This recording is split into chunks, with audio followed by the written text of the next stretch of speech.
Kumar, economy faculty, Telangana. ఈరోజు మనం ముఖ్యంగా ఇండియన్ ఎకానమీకి సంబంధించి వాణిజ్య బ్యాంకులకు సంబంధించి మనం ఒక ముఖ్యమైన అంశాన్ని తెలుసుకునే ప్రయత్నం చేద్దాం. భారతదేశంలో స్వాతంత్రానంతరం 1955 జూలై 1వ తేదీన మరి బ్రిటిష్ ప్రభుత్వ కాలంలో స్థాపించబడినటువంటి ఇంపీరియల్ బ్యాంక్ ఆఫ్ ఇండియాను గోరువాల కమిటీ సూచన మేరకు మరి ఎస్బిఐ స్టేట్ బ్యాంక్ ఆఫ్ ఇండియాగా మార్చి జాతీయం చేయడం జరిగింది. గుర్తుంచుకోండి, భారతదేశంలో బ్రిటిష్ వారి కాలంలో స్థాపించబడినటువంటి ఇంపీరియల్ బ్యాంక్ ఆఫ్ ఇండియాను ఎస్బిఐ బ్యాంకుగా మార్చుతూ జాతీయం చేయడం జరిగింది. అందుకే భారతదేశంలో ప్రభుత్వ రంగంలో జాతీయం చేయబడినటువంటి తొలి బ్యాంకు ఏదైనా ఉందా సార్ అని అంటే అది State Bank of India 1955 July 1 Gorwala committee సూచన మేరకు ఏర్పాటు చేయడం జరిగింది.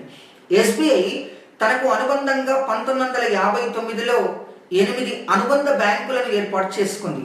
ఈ 8 అనుబంధ బ్యాంకులతో ఎస్బిఐ భారతదేశంలో అద్భుతమైనటువంటి బ్యాంకింగ్ సేవలను అందిస్తూ క్రమక్రమంగా అనుబంధ బ్యాంకులన్నింటినీ కూడా తనలో విలీనం చేసుకొని ప్రస్తుతం భారతదేశంలో అతిపెద్ద ప్రభుత్వ రంగ బ్యాంకుగా ఎస్బిఐ అవతరించింది. మరి ఎస్బిఐ 1959లో 8 అనుబంధ బ్యాంకులు ఏర్పాటు చేసుకుంది.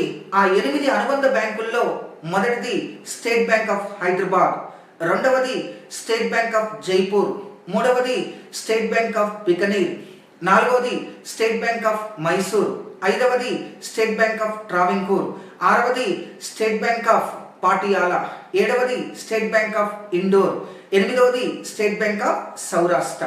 8 అనుబంధ బ్యాంకులలో అతిపెద్ద bank State Bank of Hyderabad, 8 అనుబంధ బ్యాంకులలో అతి చిన్న bank State Bank of Saurashtra.